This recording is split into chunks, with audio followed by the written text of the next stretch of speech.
హంద్రీనేవా ప్రాజెక్టుకు నిధులు కేటాయించాలంటూ చేస్తున్న దీక్షను విరమించారు వైఎస్ఆర్సీపీ ఎమ్మెల్యే విశ్వేశ్వరరెడ్డి. ఎమ్మెల్సీ నారాయణ రెడ్డి నిమ్మరసం ఇచ్చి విశ్వేశ్వరరెడ్డితో దీక్ష విరమింపచేశారు.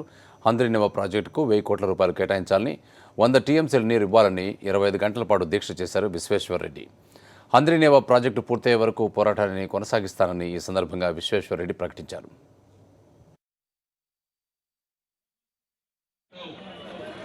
సింగపూర్ అంటావు, జపాన్ అంటావు, మలేషియా అంటావు, ప్రజలకి స్వర్గం చూపిస్తాడు, అరచేతిలో స్వర్గం చూపిస్తాడు. వాళ్ళకు మా ఎమ్మెల్యేలే నేను చూసా శాసనసభలో చంద్రబాబు నాయుడు గారికి మీ జిల్లాకి ఇది ఇస్తా, మీ జిల్లాకి ఇది ఇస్తా అని చెప్తే మన వైఎస్ఆర్ పార్టీ ఎమ్మెల్యేలు కూడా లేచి అడుగుతా ఉన్నారు, మా జిల్లాకి అది, మా జిల్లాకి ఇది అని.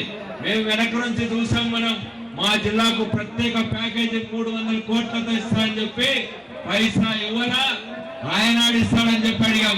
కానీ పాపం ఏదో ఆశ మా నియోజకవర్గాలకు అడగకపోతే మేము వెనక్కి పెడతామేమో అనుకున్నారు మన ఎమ్మెల్యేలు కూడా.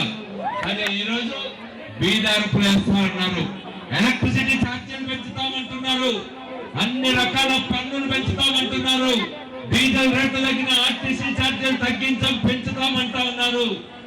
వాళ్ళకి ఈరోజు ప్రజా సమస్యల మీద పట్టణ అభివృద్ధి గురించి పట్టణ ఈరోజు కక్ష తీర్చుకోవాలనుకుంటున్నారు. చాలా ధైర్యంగా అసలు మరకంలో తొణుకు బెనకు ఉన్నది. అబద్ధం చెప్పడంలో బహుశా గిన్నీస్ రికార్డు ఇవ్వాలంటే చంద్రబాబు నాయుడు గారికి ఇవ్వచ్చు.